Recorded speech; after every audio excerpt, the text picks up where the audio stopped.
평소에 제가 이 자리에 서는 시간이 아닌데 이제 이 자리에 제가 서 있죠. 담임 목사님께서 지난 목요일 날 코로나 확진이 되셨어요. 그래서 지금 집에서 일주일간 격리를 하고 계시고 오늘 집에서 온라인으로 함께 예배를 드리고 계십니다.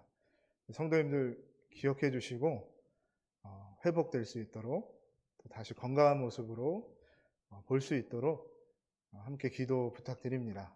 그리고 지금 원로 사모님께서 지난주에 입원하셔서 무릎 수술을 이제 한쪽을 받으셨습니다. 그리고 이번 주에 나머지 한쪽 인공 관절 수술을 받으시고요. 총 3주간 입원해서 회복까지 하시는데 원로 목사님께서 지금 옆에서 같이 간호하고 계세요. 그래서 원로 목사님, 사모님 그 치료 과정 동안 잘 건강하게 잘 회복될 수 있도록 잘 퇴원할 수 있도록 꼭 기억해 주시고 함께 기도해 주시길 부탁드리겠습니다. 네, 오늘 말씀을 함께 나누겠습니다. 사실 주일 이 예배 설교를 제가 처음 합니다. 처음이란 단어는 참 설레기도 하지만 부담스러운 자리죠. 태어나서 처음 하는 거예요, 여러분. 그래서 아니 그렇다고요. 뭐 특별히 제가 뭐 봐달라고 이런 건 아니고요. 떨립니다. 그리고 마음의 부담도 많았고 또 제가 주일 설교를 해야 된다는 소식을 들은 것이 목요일 저녁이었어요. 그래서 시간도 별로 없었고 그래도 성령님 의지해서 말씀 전할 수 있게 해달라고 하나님 앞에 기도하면서 준비를 했습니다. 그래서 오늘 말씀 가운데 주님이 주시는 은혜가 저와 여러분에게 충만하기를 주님의 이름으로 소망합니다. 여러분 예전에 학교 다닐 때를 기억하시나요? 지금 학교를 다니시는 분도 대학교나 대학원 또 있을 수도 있고요. 학교를 다니게 되면 필연적으로 해야 되는 것이 시험을 보는 것이었습니다. 한 학기 동안 열심히 공부를 해서 시험을 통해서 내가 공부한 것의 결과를 확인하는 시간이 시험이었죠. 근데 저는 시험을 참 싫어했습니다. 힘들기도 하고 시험 기간이 너무 싫었어요. 근데 저만 그런 게 아니라 뭐 대부분 시험 기간은 다 싫으셨을 거라고 생각을 해요. 혹시 좋으신 분이 있으셨으면 대단하신 겁니다. 근데 이 시험을 이제 보게 되면 선생님들이 교수님들이 두 가지 종류가 있었어요. 한 가지는 시험 범위를 가르쳐 주시고, 자, 오늘 시험 범위 여기서부터 여기까지야. 자, 여기서만 나와. 이것만 공부하면 100%다 만점 받을 수 있어. 그런데도 점수가 안 나온다? 그건 자기가 공부를 안 한 거지. 이렇게 얘기하시는 분이 있었어요. 그리고 또 한 분은 이런 스타일이죠. 시험 범위를 딱 알려주시고, 자, 시험 여기서부터 여기까지 나온다. 내가 중요하다고 생각하는 데서 나올 거야. 끝. 이렇게 얘기하시는 분이 있었어요. 그러면 이제 공부를 잘하는 아주 대단하신 지독하신 분들은 그 시험 범위를 다 공부하죠. 처음부터 끝까지. 근데 저는 아까도 말씀드렸지만 다 할 수 없는 사람이었어요. 그래서 제 나름대로 여기가 나오겠구나 정해서 공부를 했던 기억이 납니다. 그리고 시험이 딱 시작됐을 때 시험지를 보고 알게 되죠. 아, 여기가 아니구나. 선생님이 내야겠다고 판단하신 부분이 여기가 아니었구나. 이제 그때부터 저의 온 몸에서 기를 끌어모아서 열심히 찍었던 기억이 납니다. 공부를 그걸 안 했으니까 풀 수 있을 수가 없잖아요. 그렇죠? 저만 그런가요? 아무튼 저는 시험이 그랬어요. 근데 여러분, 누구의 판단이 잘못된 것일까요? 선생님의 판단이 잘못된 건가요? 아니면 저의 판단이 잘못된 건가요? 제가 헛다리 짚은 거죠. 선생님의 의도와 판단과 상관없이 저 혼자 엉뚱하게 공부했으니까 저는 할 말이 없는 겁니다.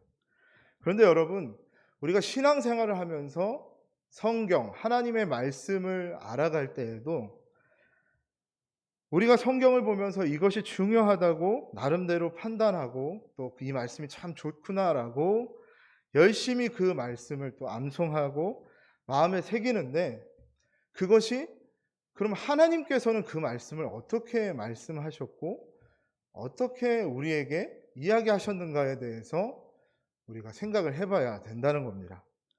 성경 말씀 중에 어떤 말씀을 가장 좋아하시나요? 제가 그 성구 액자를 파는 그런 데를 좀 찾아봤어요. 어떤 말씀을 사람들이 참 좋아하고 많이 나올까?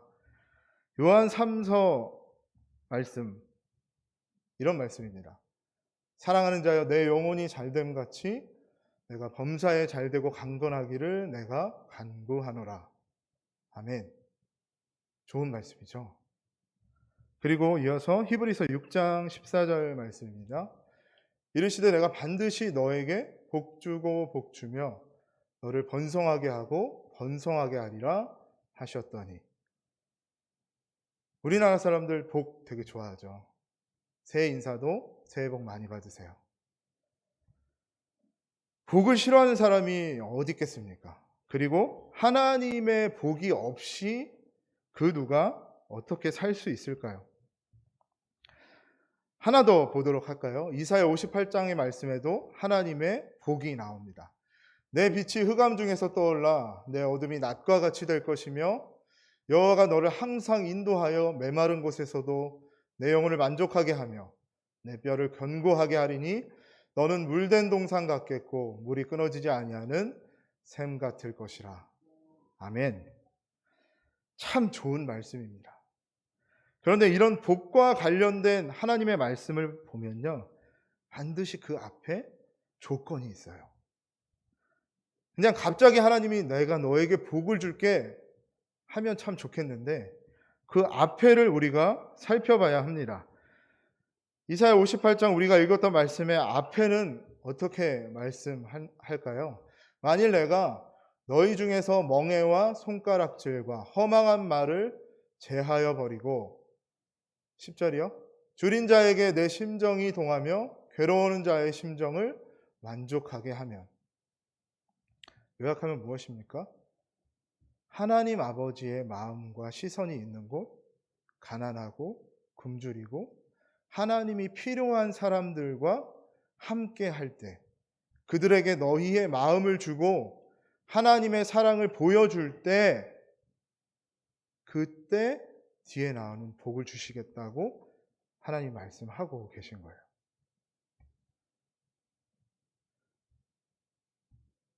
그런데 사람들은 앞에 해야 되는 것에는 관심이 없고 주실 축복의 구절들을 좋아하고 외울 때가 많은 것이 사실이에요.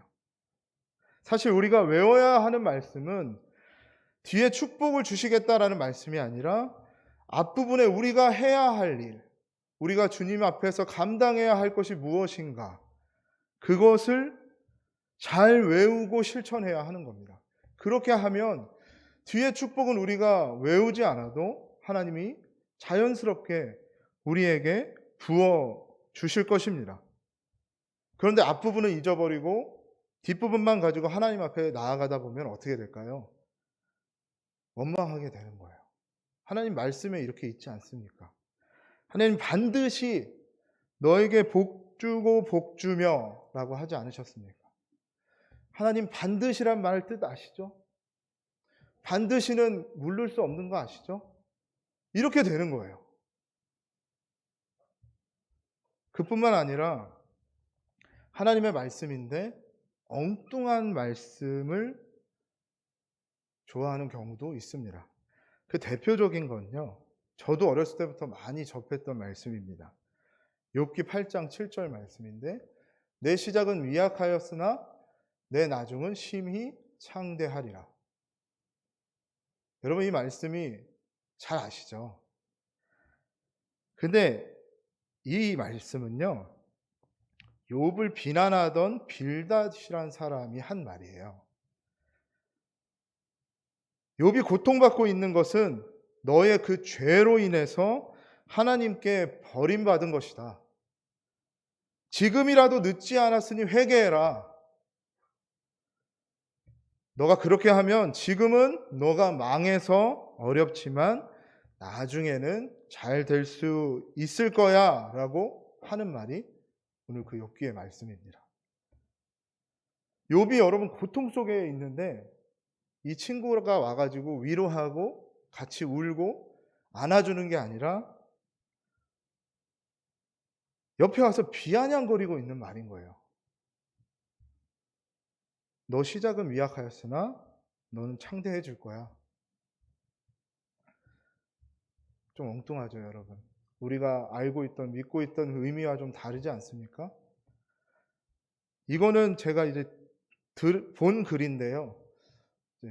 이제 지어낸 건지 사실인지 모르겠지만 어떤 교회 여름 수련회 현수막에 제가 문구로 띄우진 않겠지만 잠언 7장 18절 말씀을 가지고 주제를 정하고 수련회를 했다고 합니다. 그 말씀은요, 서로 사랑하며 사랑함으로 희락하자라는 말씀이에요. 사랑에 대해서 강조하는 것 같은 그런 문구죠. 주제입니다. 그런데 여러분 이 말은 잠언에서요, 음란한 여인이 지나가고 있는 남자를 꼬시면서 하는 말이에요. 전혀 다른 말씀이죠. 성경은 하나님의 말씀이지만 그 안에 하나님께서 우리에게 비중을 두고 이 말씀을 꼭 잊지 말고 기억해야 한다고 강조하신, 중요하다고 하신 말씀들이 있다는 겁니다. 우리는 그 말씀을 우리의 마음에 새겨야 하는 거죠. 오늘 본문의 말씀이 그런 말씀 중에 하나입니다. 4절 말씀을 보겠습니다. 이스라엘아 들으라. 들으라는 말은 히브리어로 쉐마입니다. 쉐마 이스라엘. 모세가 여러분 출애굽을 해서 40년 동안 광야 생활을 했습니다. 그리고 이제 요단강만 건너면 꿈에 그리던 약속의 땅 가나안에 들어가게 됩니다. 근데 모세는 하나님께서 못 들어가게 하셨어요. 눈앞에 있지만 모세는 거기까지라고 말씀했습니다. 그렇기에 모세가 죽음을 앞두고 이제 후손들, 그 땅에 건너가야 되는 그들을 보면서 하나님께서 전하시는 마지막 말씀, 유언과도 같은 말씀을 오늘 본문에서 하고 있는 것입니다. 이제 가나안 땅에 들어가게 되면 그 땅에 수많은 우상들, 유혹들이 있게 될 텐데 그 속에서 이들을 보호하고 하나님의 축복에서 멀어지지 않게 하기 위해서 하는 권면의 말씀이었습니다. 유대인들은 이 말씀을 굉장히 중요하게 생각합니다.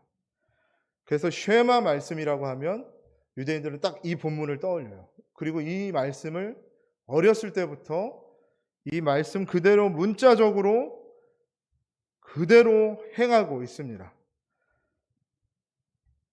너는 마음을 다하고 뜻을 다하고 힘을 다하여 내 하나님 여호와를 사랑하라. 이 말씀을 들을 뿐만 아니라 마음에 새기고 가르치고 기록하라.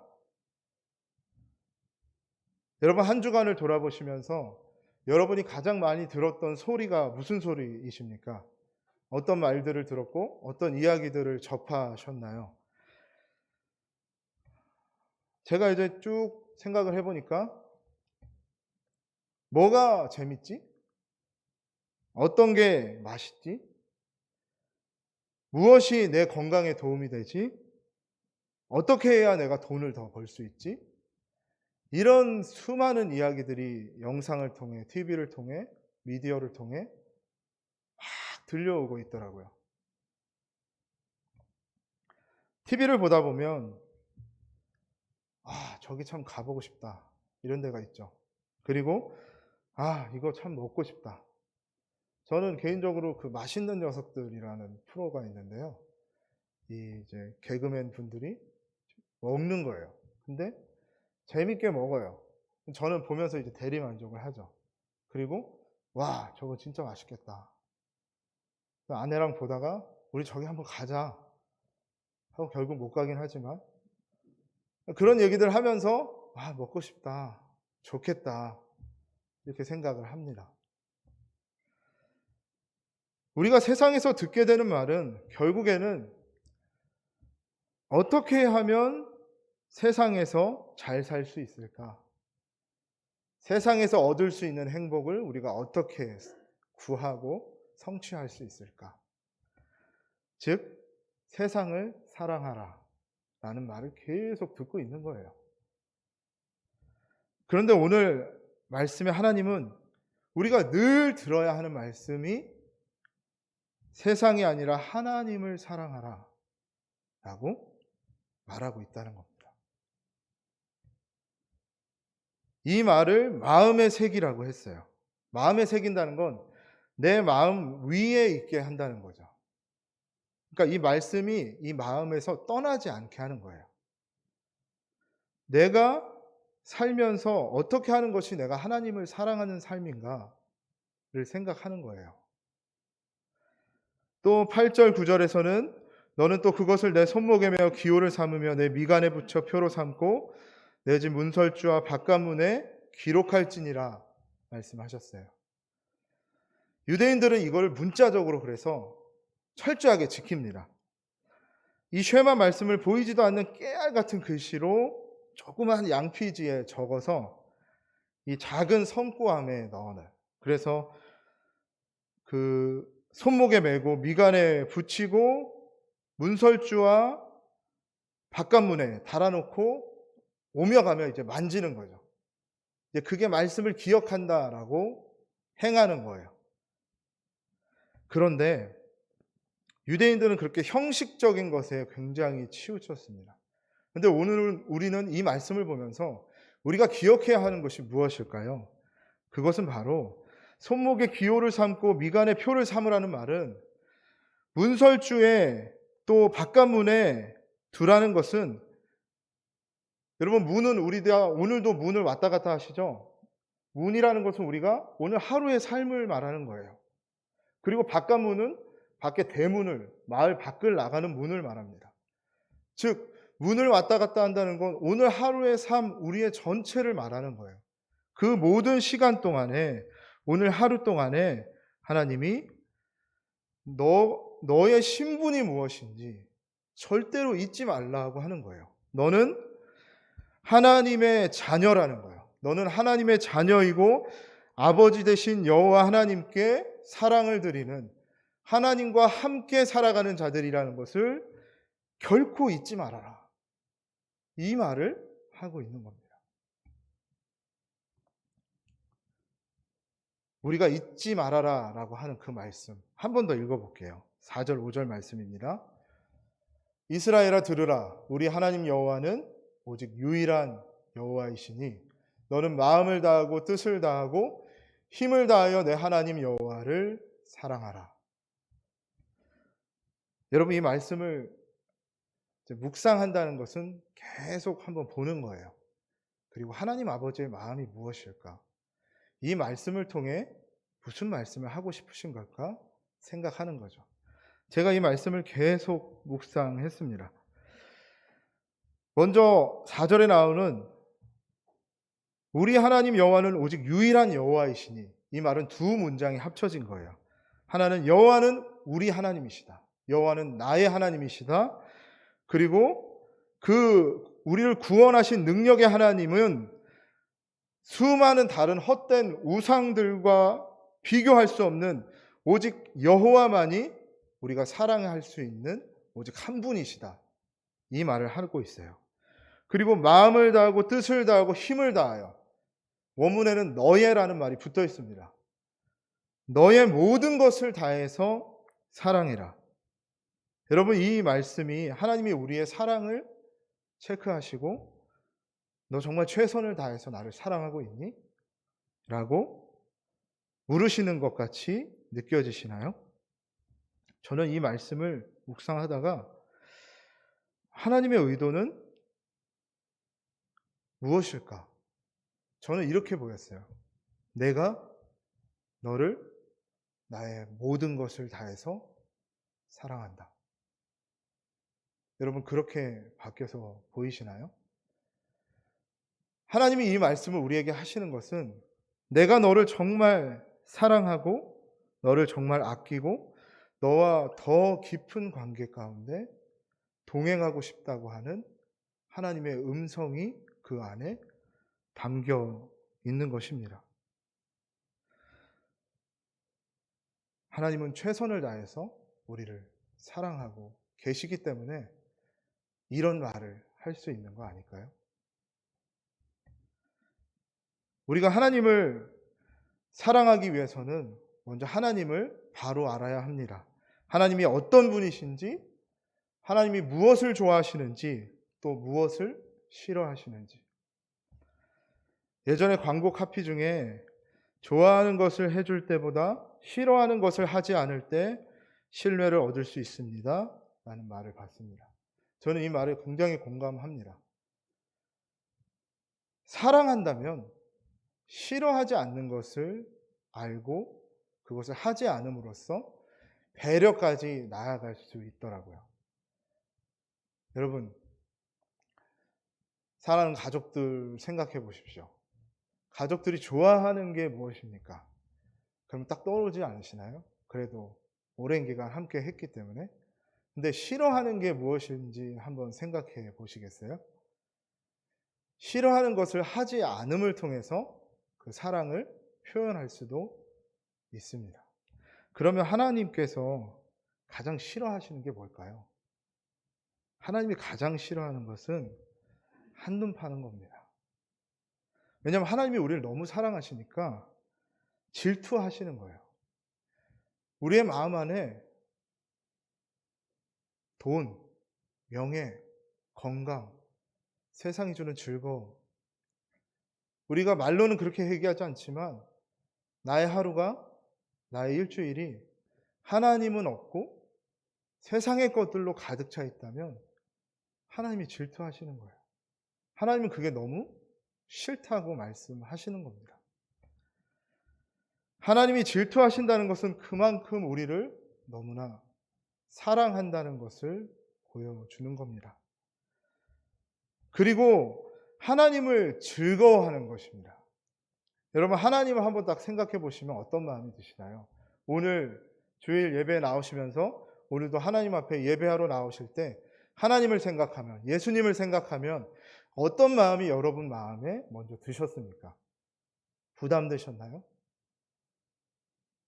아니면 오래된 연인들처럼 그냥 예배하는구나 무심하게 오셨나요? 하나님을 즐거워하는 것, 하나님을 생각하면 기쁨이 샘솟는 것, 하나님을 영화롭게 하는 것이 인간의 목적이라고 했습니다. 그런데 우리가 무언가를 하나님께 드려서, 해드려서 영화롭게 되는 것이 아니라 하나님은 우리가 하나님으로 말미암아 즐거워하고 기뻐하는 것으로 영광을 받으신다고 말씀하셨어요.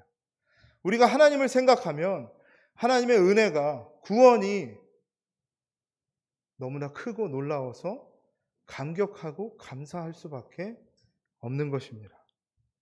시편 37편 4절 말씀을 보면 여호와를 기뻐하라 그가 내 마음의 소원을 내게 이루어 주시로다 라고 말씀하셨습니다. 근데 먼저 선행되는 게 뭐죠? 여호와를 기뻐하라. 내 마음의 소원을 이루어 주셔서 내가 기뻐하는 것이 아니라요, 여호와를 생각만 하고 여호와를 사랑할 때 주시는 그 기쁨으로 말미암아 하나님의 그 소원이, 내 소원이 이루어지는 것을 보게 된다는 것입니다. 하나님을 믿는 것은 엄숙하고 근엄하게 하는 것이 아니라 기쁨과 즐거움이 있어야 될 줄로 믿습니다. 사랑하는 성도 여러분, 우리 예수서만교회는 여호와를 기뻐하고 즐거워하는 성도들이 모인 교회가 되길 소망합니다. 하나님을 사랑하는 교회가 되기를 소망합니다. 여러분, 하나님을 사랑하고 계십니까? 오늘 우리에게 말씀하십니다. 나는 나의 모든 것을 다해 너를 사랑한다. 하나님의 그 사랑의 고백이 오늘 우리에게 다시 한번 들려지기를 간절히 소망합니다. 그리고 오늘 말씀의 마지막 부분을 보면 7절 말씀을 볼까요? 자녀들에게 부지런히 가르치라고 합니다. 집에 앉았을 때든지 길을 갈 때든지 누워 있을 때든지 일어날 때든지 가르쳐라는 마음에 새기다는 뜻이고요. 강론하다라는 말은 그 단어의 의미는 그냥 단순히 말하다는 뜻을 가지고 있어요. 즉 일상생활을 하면서 설교와 같은 형식을 갖춘 가르침에서도 이야기하지만 우리의 삶의 자리에서 그냥 일상 가운데 이 하나님을 사랑한다라는 이 말씀을 전하고 나누라는 겁니다. 자연스럽게 하나님을 사랑하고 있는 그 사랑이 전해지는 거죠. 우리가 자녀들에게, 다음 세대에게 남겨줄 수 있는 것이 무엇이 있을까요? 많이 있죠. 그러나 그 중에서 가장 소중한 것은 우리가 잘 아는 것처럼 믿음의 유산일 것입니다. 하나님을 사랑하는 이 삶을 자녀들도 알기를 원하는 거죠. 우리 아이들에게 어떻게 또 사랑하는 남편과 아내에게, 부모님께, 사랑하는 지체들에게 이 하나님을 사랑하는 이 마음이 전해질 수 있을까요? 제가 좋아하는 김관성 목사님이라는 분의 글을 제가 읽으면서 참 많이 공감이 됐었습니다. 이분이 얘기하시는 것 중에 성경이나 다른 책을 읽을 때 문맥이란 것이 있죠. 그래서 우리가 그 문맥을 따라 읽어 내려가며 그 안에서 이 책이 이야기하는 것이 무엇인지 알 수가 있어요. 그런데 사람들의 삶에도 문맥이 있다고 이야기를 하세요. 사람들마다 각자의 이야기가 있죠. 이 말은 저에게도, 여러분에게도, 여러분의 자녀들에게도, 남편과 아내에게도, 사랑하는 지체에게도 각자의 삶의 문맥이 있다는 것입니다. 그런데 그 문맥이요, 그 사람의 지금의 모습을 보여주죠. 그 사람이 살아왔던, 우리가 보기에 왜 그럴까? 좀 이렇게 했으면 좋겠는데 하는 그런 마음들이 담겨 있지만 그들의 모습 속에는 그들이 살아왔던 삶의 문맥들이 있다는 겁니다. 각자 다른 삶을 살아오며 그 안에 상처도 아픔도 있겠죠. 그런데 여러분, 우리가 그들을 바라보면서 왜 이렇게 되지 못할까? 왜 복음을 듣지 못할까? 하나님은 왜 이렇게 역사해 주시지 않는 걸까? 이렇게 보는 것이 아니라 하나님이 우리를 기다려 주셨던 것처럼 나도 그들을 바라보며 함께 생활하고 이해하고 기다리고 품어주고 그 추억들을 공유하는 삶을 통해서 그들의 삶의 문맥 가운데 하나님의 사랑의 음성이 들려질 수 있도록 마침내 그 말씀이 그들의 삶에 들어가 역사할 수 있도록 나에게 하셨던 것처럼 그들에게도 분명히 일하실, 찾아가 주실 그 하나님을 기대하며 기다리며 기도하는 것, 이것이 하나님께서 우리에게 하시는 말씀이라고 생각이 들었습니다. 사랑하는 성도 여러분, 사랑하는 자녀들을 위해서 우리가 하나님을 사랑하는 것을 보여줬으면 좋겠어요. 하나님을 사랑하며 사는 삶을 그들에게 연결시켜 주면 좋겠습니다. 하나님의 사랑이 연결될 때 그 사랑으로 인해서 그들도 하나님의 은혜로 말미암아 반드시 그때에 하나님의 음성을 들을 수 있을 줄로 믿습니다. 그때가 언제일까요? 저는 모르겠지만 하나님은 분명히 우리의 기도를 잊지 않으시고 들어주실 줄로 믿습니다. 이 믿음 가지고 매일매일 기도했으면 좋겠어요. 저희 처가에도 동서가 2명 있는데 예수님 믿지 않아요. 그래서 제가 기도하면서 하나님 제가 어떻게 해야 될까요? 그래도 목사인데. 그러니까 하나님이 뭐 하지 마 이렇게 얘기하시더라고요. 뭐 하려고 하지 말고 너가 날 사랑하는 삶을 그들에게 조금씩 보여주고 그들의 삶을 나누고 그들의 삶의 문맥 가운데 너가 함께하며 매일매일 기도하렴. 이렇게 말씀해 주시더라고요. 기다리며 우리 자녀들을 위해서, 사랑하는 남편과 아내들을 위해서 매일매일 기도하시는 저와 여러분이 되길 소망합니다. 하나님께서 반드시 그 기도를 들어주실 줄 믿습니다. 말씀을 마치겠습니다. 하나님의 말씀 중 가장 좋은 말씀, 우리가 꼭 기억해야 하는 말씀이 있습니다. 오늘 말씀은 하나님께서 우리에게 계속 듣고 새기고 기억했으면 좋겠다고 말씀하셨습니다. 무슨 말씀입니까? 나는 너를 내 모든 것을 다해서 사랑한단다. 너도 나를 사랑해 줄 수 있겠니? 하나님의 그 사랑의 고백에 오늘 다시 한번 응답하시고 하나님 내가 주님을 사랑합니다 고백하시는 우리가 됐으면 좋겠습니다.